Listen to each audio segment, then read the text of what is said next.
Ini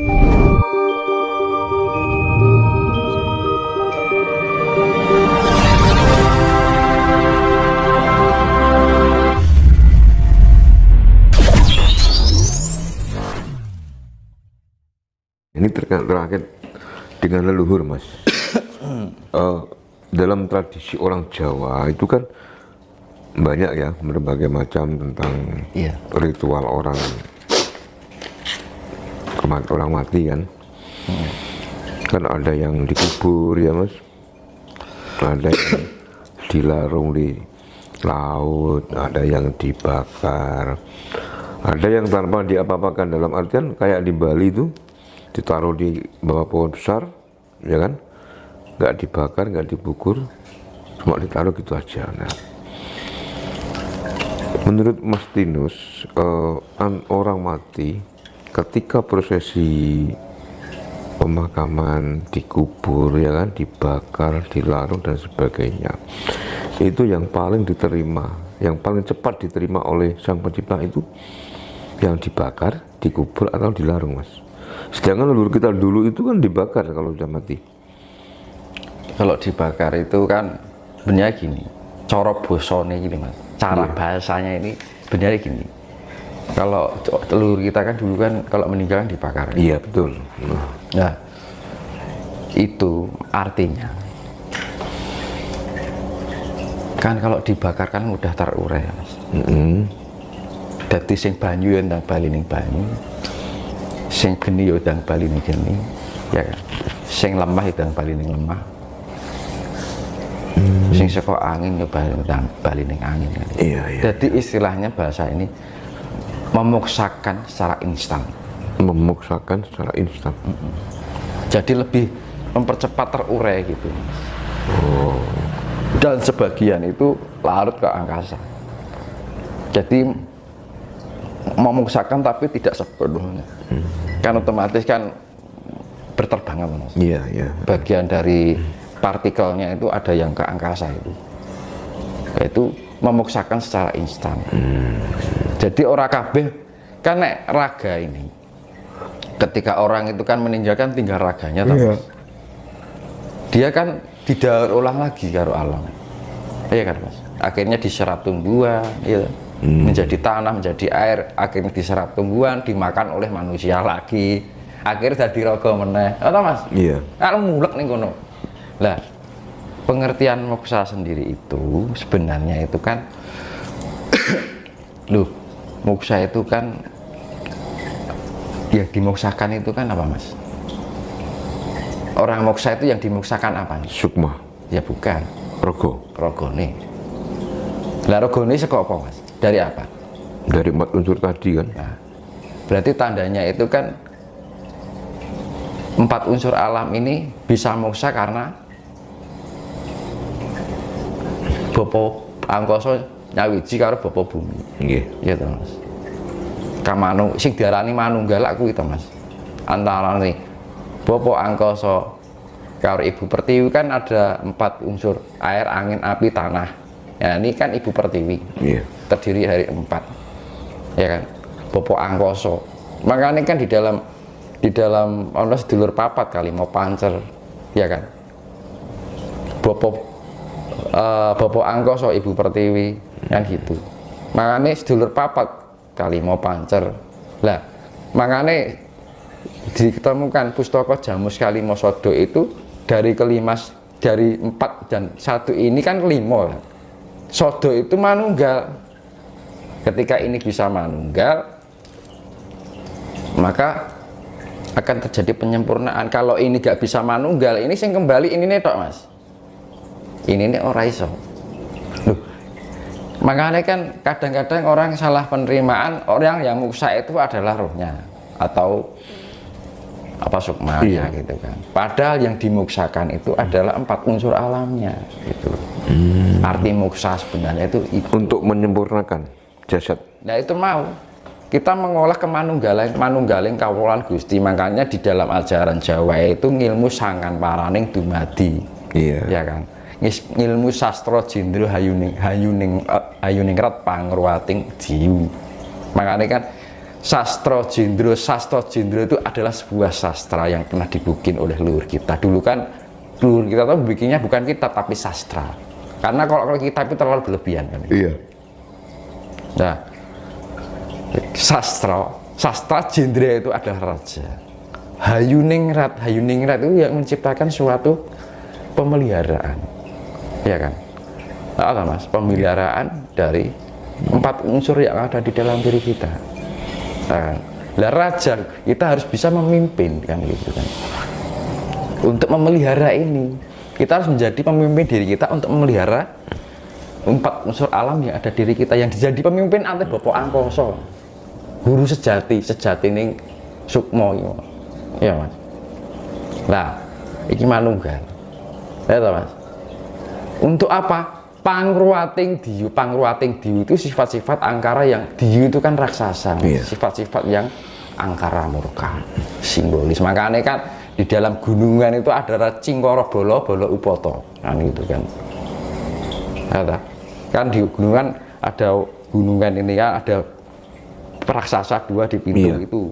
Nah, itu Cingkara Bala Upoto. Kan. Nah, itu sifat angkara murka ini, sifat-sifat. Makanya di dalam ketika masuk kita hidup di dunia ini, kita harus melewati sifat-sifat seperti ini, ya toh Pak, sifat-sifat angkara murka ini, sifat-sifat yang liar. Nah, kita apakan? Makanya kan di gunungan ada monyet, ada harimau, ada ular, ya kan, ada banteng, ya sama. Ini sifat. Ular sifatnya nafsu, ya aluama supiyah amarah mutmainah. Lah gunungan itu kan penuh dengan apa, kayak ada pohon gitu. Karena apa? Sebagian bumi ini diselimuti oleh dedaunan atau tumbuhan. Nah, itu tumbuhan itu kan paling banyak, makhluk paling banyak sendiri kan Mas, ya kan. Makanya kan makhluk yang paling banyak di sendiri itu adalah makhluk yang pertama. Mula diarani wit-witan. Wit-witan nak wiwitan Mas. Nggih. Pertama tumbuh, makanya diarani tumbuhan kan. Tukul sik dhewe. Ya kan, tumbuh sendiri pertama. Makanya jenenge tumbuhan ini tumbuh pertama kali yang ada di dunia ini. Mulai di Jawa diarani wit. Wit-witan itu wiwitan. Yang mengawali. Artinya mengawali dari kehidupan makhluk yang ada di. Makanya makhluk yang pertama banyak ada di bumi ini adalah wit-witan, tumbuhan. Ya sama aja peradaban. Ini pulau yang paling terpadat di dunia adalah Pulau Jawa. Terus Britania yang ada di Inggris, ya kan? Ya kan? Dominika yang ada di Amerika. Itu pulau loh Mas, bukan negara loh Mas. Lah, paling terpadat itu adalah Pulau Jawa. Pulau Jawa ya. Nah, itu Pulau Jawa itu pulau terpadat di dunia nomor 1. Nah, itu menandakan paling awal hidup di bumi. Di bumi. Ya sama aja sama tumbuhan itu. Tadi tumbuhan itu makhluk paling banyak dari makhluk lain. Ya sama aja, logikanya seperti itu. Makanya Jawa ini adalah pusat peradaban dunia. Pusatnya di mana? Wukir Mahindra. Makanya saya sinyalnya ke situ. Wukir Mahindra. Makanya di situ ada yang namanya Telaga Kuning. Telaga Kuning itu adalah sisa-sisa letusan gunung berapi. Ada lahar purbannya di Sangiran. Kan gitu. Ya. Iya. Makanya kan ditemukan gading, gajah. Itu simbol Ganesha. Kan gitu. Ganesha itu adalah anak dari Dewi Sati sama Siwa. Nah, Siwa itu manifestasi dari lahar, ya toh. Sati itu manifestasi dari suhu. Nah, akhirnya terciptalah hewan yang 4 kaki 4 itu yang pertama, gading gajah. Mula nek ning Sragen iki ana Tugu Gading. Iya, nah, iya, kalau lewat Sragen itu kan ada simbolnya gading, alun-alun itu kan. Nah, itu membuktikan bahwa peradaban Jawa itu peradaban paling pertama. Makanya Meganthropus paleojavanicus, megan itu manusia, mega itu besar, Pithecanthropus itu adalah manusia, Paleojavanicus itu adalah Jawa tertua.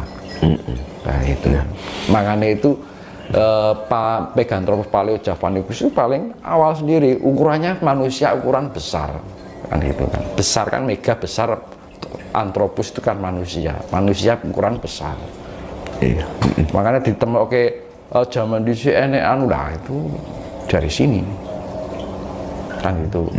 Terus muncul Pithecanthropus erectus kan gitu, yang ada ditemukan di Trinil, ya kan. Pithecanthropus soloensis yang ada ditemukan di Sangiran kan. Iya. Pithecanthropus mojokertensis maka ditemukan di Gunung Penanggungan Mojokerto. Makanya di sana ditemukan banyak situ, karena di sana banyak titik-titik energi, karena tempat yang mempunyai ada kekunoan gitu kan. Paling titik awal pertama peradaban itu pasti mempunyai titik energi yang kuat. Gitu. Contohnya Penanggungan. Terus kalau Pithecanthropus habis Pithecanthropus Homo kan. Homo sapiensis kan, Homo yang generasi yang cerdas kan gitu kan. Jadi tingkat manusia purba yang sudah cerdas, sudah menggunakan alat-alat batu gitu kan. Sudah akalnya sudah main gitu kan, lebih mempunyai intelektual. Nah, kayak Homo wajakensis yang ada di Gunung Wilis, daerah Tulungagung kan itu. Ya kan, terus Homo soloensis ada di Solo lagi, ya kan. Holoflorensis yang ada di Flores. Makanya di titik saya pernah bilang, titik aman goro-goro besok itu ada dari Gunung Penanggungan, Wilis sampai Lawu. Aman tuh. Jenengan pernah dengar berita kan Solo ini kan terdiri dari 6 kabupaten, ya. Dan 7 termasuk Solo Rayanya kan, Boyolali, Klaten, Wonogiri, Sukoharjo, Sragen, Karanganyar, Solo.